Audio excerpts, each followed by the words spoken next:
Es momento de hacer contacto con nuestra apreciada periodista Paola Ledesma. Buenas noches, Paola. ¿Qué tenemos en esta entrega?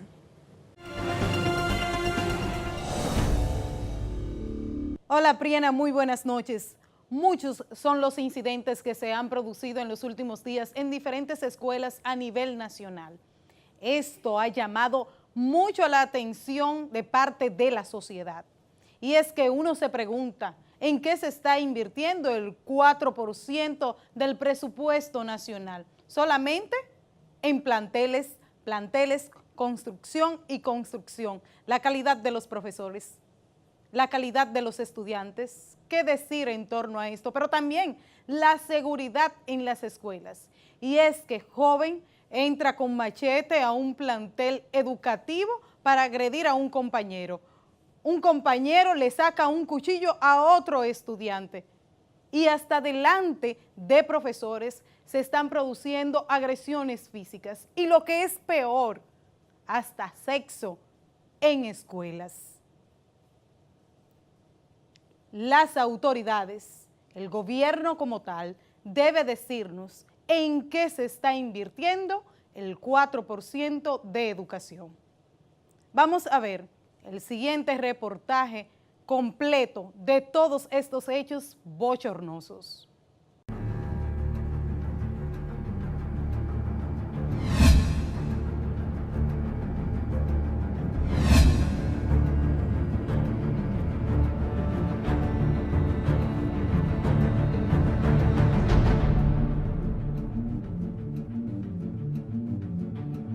Mientras que la revolución educativa es vendida como una panacea y a largo plazo como la solución idónea a muchos problemas que hoy afectan a nuestra sociedad, paradójicamente, algunas escuelas son los nidos donde se incuban futuros delincuentes y antisociales, hechos de violencia con armas blancas, agresión física y hasta sexo entre estudiantes son solo parte de los incidentes bochornosos que han estado produciéndose en varios planteles del país, los cuales ponen en tela de juicio la eficiencia de muchas autoridades educativas, pero sobre todo de la policía escolar, que al parecer sí que no hace nada.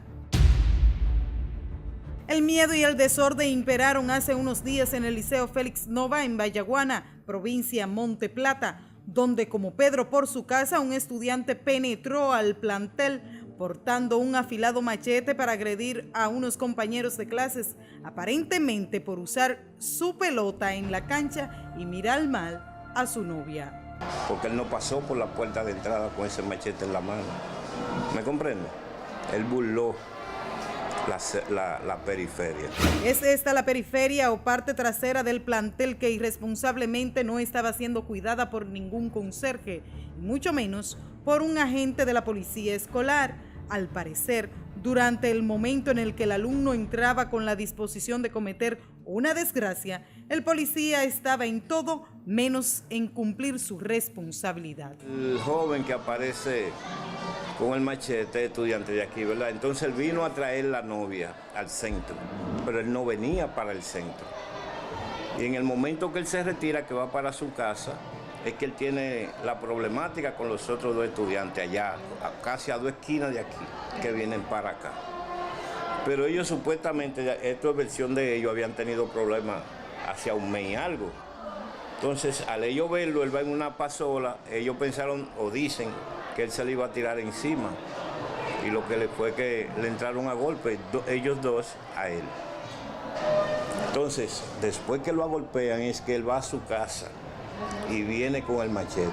Pese a que con estos argumentos el director de la escuela intenta que el agua no le llegue al cuello y que la responsabilidad del hecho no caiga sobre su persona, las demás autoridades académicas, los conserjes y el agente de la policía escolar, en vano es su verborrea, pues casi está ahogado y sepultado. Y es que las declaraciones de Diego Pesqueira, vocero de la policía escolar, desmienten su versión de los hechos. Que el jovencito estudia en este centro, o sea, él no penetró desde la calle y estaba allí. Lo que vamos a investigar, cómo él pudo obtener esta arma blanca. Y ahora sí, como si se tratara de un juego, el vocero y el director de la escuela se pasan de mano en mano la pelota de la responsabilidad. Uno se canta y el otro se llora. Obviamente, lo más importante, el tamaño de sus faltas, la incompetencia y debilidades que hay en ambas partes. Y yo me quedé ahí en la puerta de entrada, esperando a ver si él venía porque yo lo conozco. Nosotros tenemos personal en el área, tenemos personal en las escuelas, pero este incidente, reitero, ocurrió en la parte de adentro y el personal de allí, los orientadores, luego del incidente, ¿no?, trataron de mediar, el jovencito destruyó una de las puertas. Para inventar excusas y resolver poco, aquí tienen dos buenos candidatos. Nosotros tuvimos la oportunidad de hablar con uno de los adolescentes involucrados en el conflicto, de quien nos reservamos el nombre por asuntos legales. Este nos confirmó que el joven subió al curso, le lanzó varias veces con el machete y que pudo defenderse usando como escudo una mesa y luego una butaca. Increíble. En el aula no había ningún profesor. Fueron los demás estudiantes quienes intervinieron para detener la agresividad de su compañero y, lo que es peor, asegura que tenían varios días sin policía escolar. Hay que buscar también otra manera porque este centro es demasiado grande. ¿Y qué tenemos allí? Un portero y un policía. Yo no sé si está seguro o no, porque si entró uno con un machete y no hubo nadie que entre feliz en eso, ¿qué seguridad yo puedo hablar de la escuela? Una escuela que no había ni policía ni nada al presente, ni profesora tampoco en el curso donde pasó eso. Y era a las 8 y pico ya, casi las 9 de la mañana, cuando pasó eso. ¿Y no estaba el profesor de...? No había nadie ahí, solo los estudiantes. La preocupación de esta madre es que su hijo vuelva a ser agredido en plena escuela, donde se supone que debe estar a salvo. No es la primera vez que conductas y hechos reprochables suceden en este plantel. En mayo del 2017, un joven de 18 años golpeó brutalmente a un estudiante de 15 años delante de la profesora, lo que afirma que las autoridades del centro son títeres a los que les queda grande la tarea de disciplinar a los alumnos. Pero los incidentes no solo ocurren en Vallaguana. A nivel nacional son muchos los hechos que evidencian debilidades en nuestro sistema educativo. En días pasados, en San Francisco de Macorís, en el Liceo Ercilia Pepín, un estudiante le sacó a otro un cuchillo. Momento que fue grabado por otros compañeros y filtrado a redes sociales. El Ministerio Público solicitó medidas de coerción contra el joven que sacó el cuchillo a otro estudiante. Tiene denuncias de otras amenazas de muerte y agresión contra otros estudiantes y maestros. Es penoso que sucedan cosas de esa naturaleza en cualquier lugar, sea en escuelas, sea en plazas. La ley es la ley y quien viola la ley debe tener las sanciones que indique la ley. Y aún cuando sea menor hay también sanciones específicas que la establece el código para niños, niñas y adolescentes. La frecuencia con la que suceden estas clases de incidentes en varias escuelas es causa de mucha preocupación, pues es claro que no hay un personal capacitado para prevenir estos hechos y los alumnos están como chivos sin ley dentro de los planteles. Hasta creíamos que era la policía escolar el organismo encargado de velar por el orden dentro de los centros educativos, pero ante tal panorama surge la pregunta: ¿cuál es la función de la policía escolar? ¿Cómo es que los jóvenes pueden entrar con armas blancas a las escuelas donde pueden propiciar cualquier desgracia? Para defenderse, porque posiblemente había tenido una dificultad con alguien. Ya ves también que esa es la manera que tienen las personas de hoy día, pero más los jóvenes, no tienen freno, no tienen límites, no tienen tolerancia, no tienen la capacidad resolutiva de problemas.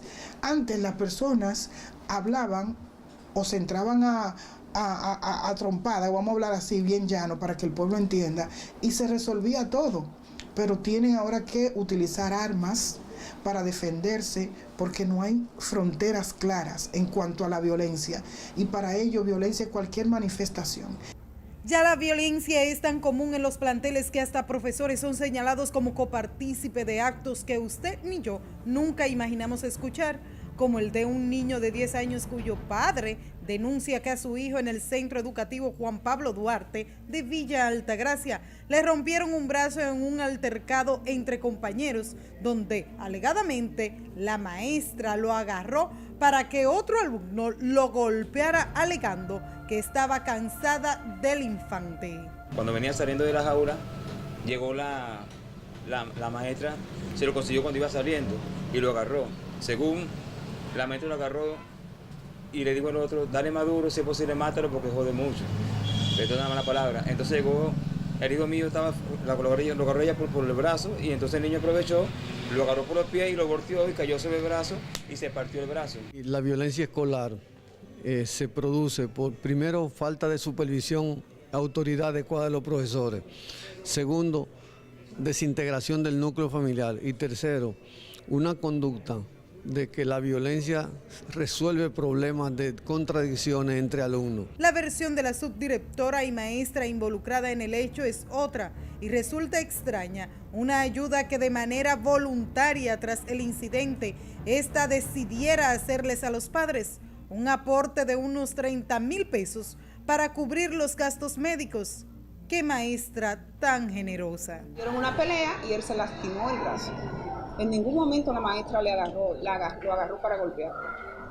Él se lastimó el brazo que lo había traído ya con una situación. Los muchachos, como de hecho siempre ocurre eso, le sacaron de la sesión. Parece que en ese momento otro niño le empujó y él se cayó y ya se lastimó el brazo, que de hecho tenía una situación. Y la madre lo sabe porque yo la mandé a buscar varias veces a ella.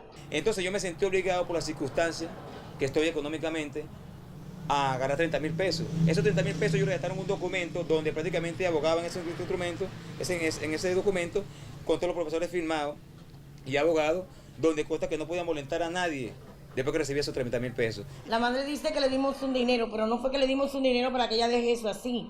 Como ellos son de escasos recursos, nosotros como centro y como comunidad decidimos ayudarle económicamente. Pese a que no se comprobó que la maestra fuera responsable de la agresión al menor, el Distrito Educativo 0404 de Villa Altagracia amonestó a la docente alegando negligencia a la hora de ocurrido el incidente. Negligencia, o sea que el niño miente, la señala de dejar y agarrar que lo golpearan y solo es negligencia. Cuando venía saliendo de la jaula, llegó la maestra, se lo consiguió cuando iba saliendo y lo agarró. Según la maestra lo agarró y le dijo al otro, dale más duro, si es posible mátalo porque jode mucho. Le dio una mala palabra. Entonces llegó, el hijo mío lo agarró ella por el brazo y entonces el niño aprovechó, lo agarró por los pies y lo volteó y cayó sobre el brazo y se partió el brazo. Tuvieron una pelea y él se lastimó el brazo. En ningún momento la maestra lo agarró para golpearlo. Él se lastimó el brazo que lo había traído ya con una situación. Y como colofón, el sexo sin control y la depravación han llegado también a las escuelas. Pues recordemos que en septiembre del 2018 salió a la luz la denuncia de que un estudiante de segundo año de bachillerato fue sorprendido abusando sexualmente de otro menor de 9 años de edad en uno de los baños de la Escuela República Dominicana, ubicada en el sector de Villa Juana de esta capital. Pero hace unos días ha circulado en las redes sociales un video donde se observan 3 jóvenes teniendo relaciones sexuales en un aula. El Ministerio Público está investigando en cuál escuela ocurrió tan bochornoso hecho. Uno se pregunta, ¿no deben los policías escolares, conserjes y demás personal de las escuelas supervisar toda el área, procurando con esto que ningún niño se quede escondido en algún lugar haciendo fechorías? ¿O es que la policía escolar solo sirve para cruzar los niños de una acera a otra o parar el tránsito en las inmediaciones de todas las escuelas? Ellos sostienen relaciones coitales fuera de la escuela, y dentro de la escuela no debería de ser un espacio, porque se supone que estamos ahí los orientadores, los psicólogos, los maestros, las personas que trabajan a nivel administrativo, pero casos aislados hay que hacer el análisis desde la casa, que provoca que esos jóvenes no tengan límites para sostener relaciones coitales a temprana edad sin respetar espacios. La policía escolar fue creada en el año 2013, pero a la fecha el organismo por el cual se rige es desconocido. Por un lado, el Ministerio de Educación, a través de su Departamento de Libre Acceso a la Información, asegura son una dependencia de la Policía Nacional. Pero fíjese que aquí hay algo raro y se avista a un mentiroso en el muelle, pues la institución del orden asegura que no, que la policía escolar no está entre sus dependencias. Nosotros hemos solicitado una entrevista al director de la Policía Escolar para que nos explique todos estos hechos y sobre todo la nómina, cuántos policías son, a quién es que realmente están adscritos, quién es que les rinden cuenta al Ministerio de Educación o a la Policía Nacional. ¿Qué hacen los policías escolares? Todas estas interrogantes quisiéramos que nos las respondieran y para eso prometieron darnos una entrevista la próxima semana. Esperemos que así hagan. De mi parte, buenas noches.